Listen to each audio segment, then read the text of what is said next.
Welcome to Sometimes Love Isn't Enough, the Parenting Through Challenges podcast. I am your host, Angie Grant, generational healing specialist. And in this podcast, we dig deep into the things that hold us back as parents.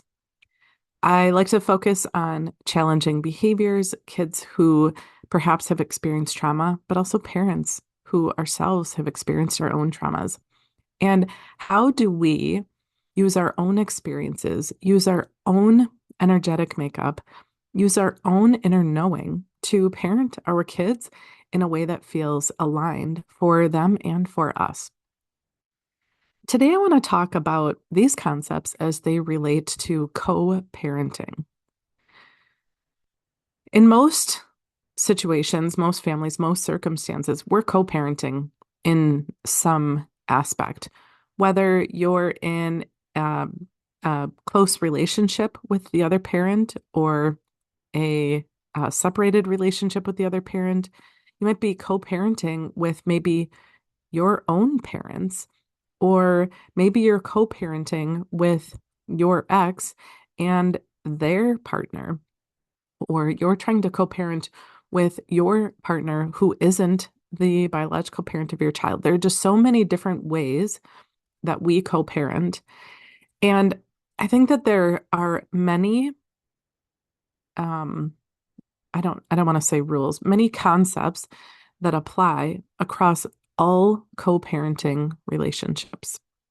And so in this episode, I want to dig into some of these because I think that we are told this story, whether explicitly or through, television programs or the families that we see around us. I think that many of us are taught that when we're co-parenting with somebody that we're not in a relationship with, that more often than not, it's challenging.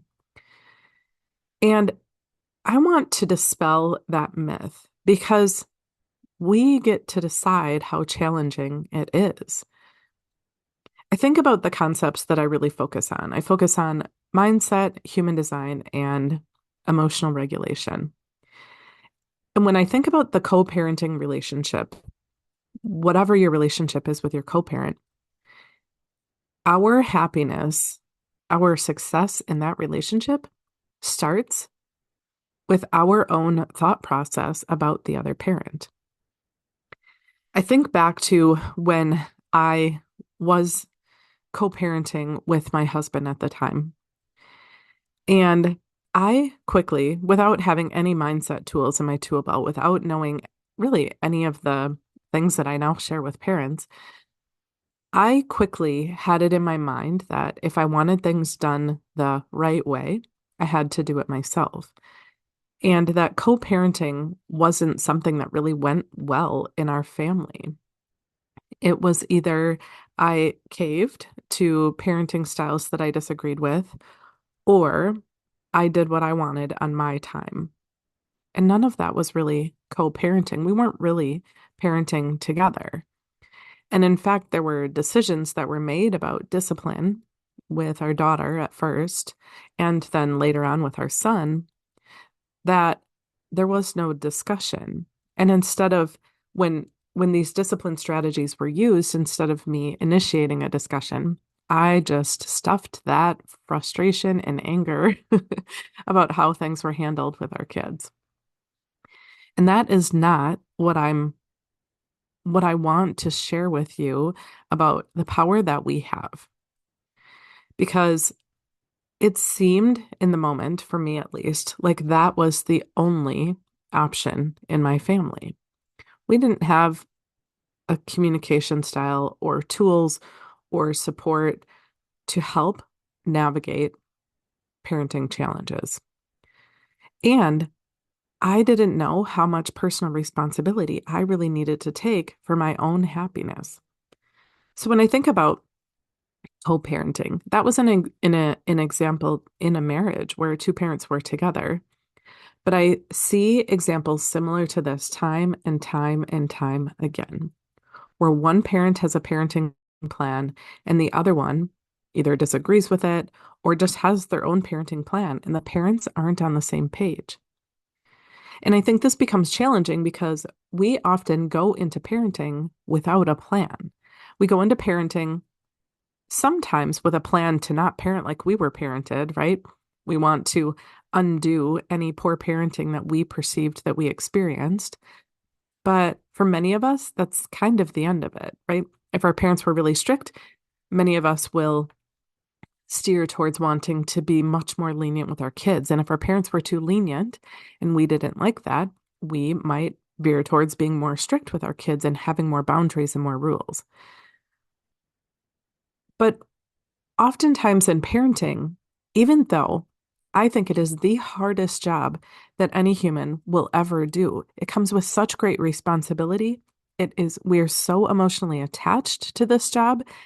It comes oftentimes without any gratitude, no paycheck.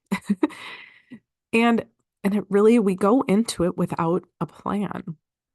It's like this thing that we're just expected to know how to do. We're expected to do it well. We're expected to never screw up. And it really doesn't work well that way. And I'm not saying there aren't all kinds of successful parents out there, but I think there are so many parents that are in the in between where we're questioning what we're doing. So I think the very first step to successful co-parenting in any type of relationship is to have a plan. And now I get it, right? You might be thinking, yeah, right, like I'm going to get them to make a plan with me. Well, that's actually not what I'm suggesting. I'm suggesting a plan for you. And I don't mean an action step plan necessarily. What I suggest is a plan for you about how you want to feel, about the results that you want to have in your relationship. When I think about a successful parenting plan, I had learned through one of my mentors a concept from Bob Proctor, which is based on the work of Napoleon Hill. It's this concept of the TFAR model, which essentially says that our thoughts and our feelings create our actions, and our actions create our results. So oftentimes when working with my clients, this is where I start in our coaching relationship, is helping them with what are those results that you want. And when we think about co-parenting, that result that we often want gets lost in the shuffle. We get so hyper-focused on what the other parent is saying or doing or not doing, how they're handling behaviors, how they're not listening to us. And we lose sight of what our actual intended result is, which for most of us as parents is that we want to have a connected relationship with our kids. And we allow our reactions to that co-parent get in the way of that. So this is one of my challenges in this episode for you is have you really thought through, written out, imagined what kind of result that you want for your relationship with your kiddo or kiddos? What does that look like? What does it feel like? Take other people out of the equation. It's just you and your kids. What kinds of things are happening in your relationship with your child or children? What kinds of things are you saying to them? What kinds of things, how do you feel when you're with them? What kinds of experiences are you having with them? I really encourage you to, when you're done listening to this episode, to get out your journal, grab a piece of paper, whatever your downloading process is. Maybe it's grabbing a canvas and painting, or going through a walk in nature and just letting your mind roam. But I really encourage you, if you're struggling in a co-parenting relationship, to start first with your goal. Start first with your result that you want with your kiddo.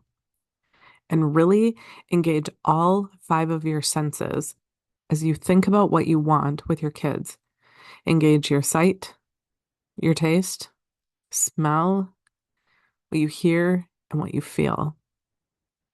And engage your emotional response system.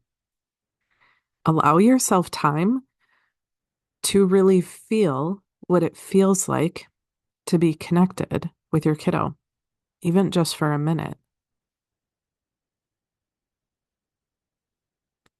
When you have a clear vision of what you want for your child and your relationship with your child, which cannot be dependent on how your child behaves, when you have that clear vision of what you want for your child, then the other three parts of this equation become easier.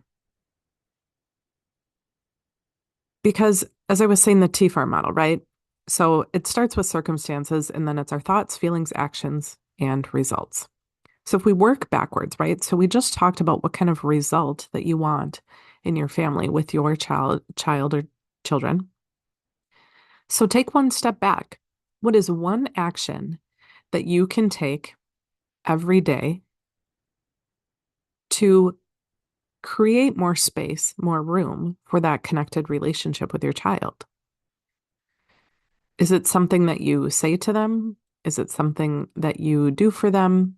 Is it something that you do for yourself? I oftentimes, in my work with clients, will help my clients see that sometimes we get so focused on that end goal with our kids that we forget about how incredibly important we are in that equation.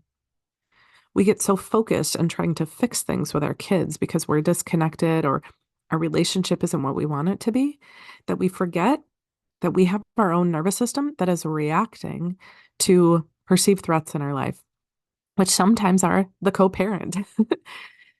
And so sometimes that action step that we need to take in this equation is about regulating our own nervous system. Sometimes it's about seeing how incredibly important that is in this equation. Because we know that if we're approaching our kids, our co-parent, anybody in our life, when we're in a reactive state, we don't say and do what matches our intention. And then we're not working towards our goal.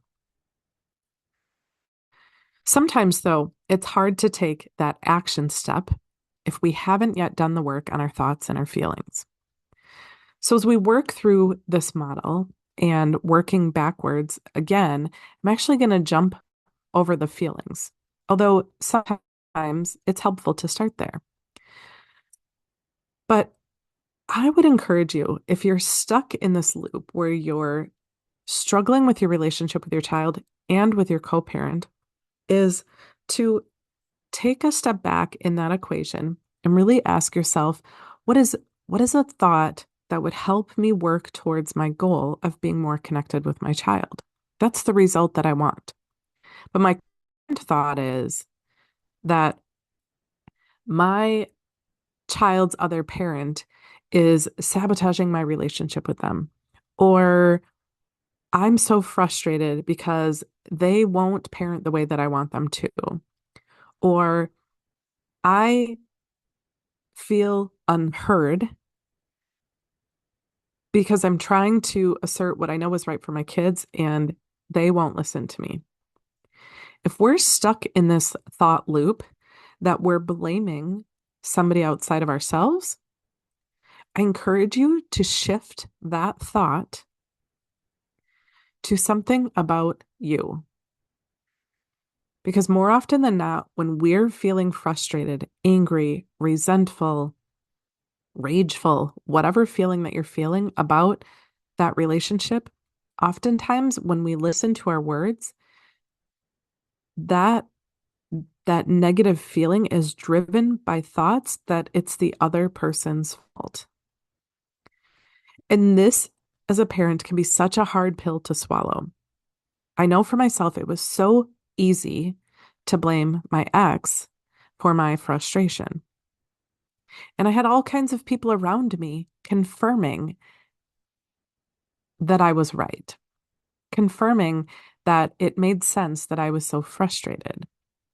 And yet I wasn't taking responsibility for my own thoughts and feelings. And then my own thoughts and feelings were spilling into the way that I was showing up for my kids, which wasn't fair to them.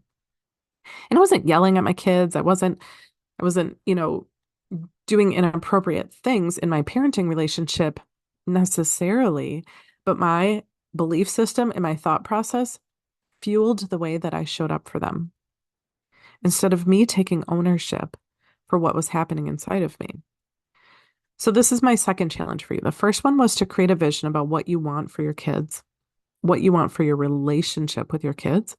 And my second challenge for you is really notice the thoughts that are popping up that lead to your frustration or your anger or your annoyance or your whatever that feeling is that's most present in your parenting relationship. And really investigate, be curious. Don't beat yourself up, but what is that thought that's driving those feelings? Because more often than not, that thought is about blaming somebody outside of you. And so this is my challenge. It's kind of a two-part challenge is to notice that thought with curiosity and then to really challenge yourself to create a new thought that is more in line with what that result is that you want. So if your current thought is that, um, my co-parent is sabotaging everything I'm trying to do with the kids, then perhaps a new thought might be something like, I get to parent the way that I want to teach my kids the skills that I want them to learn. And I have that power. Or it might be that I have the power to have a conversation with my co-parent to really listen and understand where they are coming from instead of trying to go in there with my own agenda. Or maybe the new thought is that I am so happy and grateful that I have a co-parent that can reduce some of the burden for me sometimes, even though it might feel like more of a burden to you in the moment. Being able to shift our thoughts helps us take back our power for our what we're thinking and what we're feeling and how we're behaving. And so this is what I want to leave you with today is these two really powerful tasks because I think that it gets so easy to blame the other parent. It gets so easy to take our own responsibility for how we're thinking and feeling and pass it on to somebody else. Which when we do that, we're we're sacrificing our own power in our parenting relationship. We're giving up our own authority to create the result that we want in our relationship with our kids. Nobody else gets to decide how we think and feel. Yet all too often we allow others to, worm their way into our minds and influence our thoughts and feelings.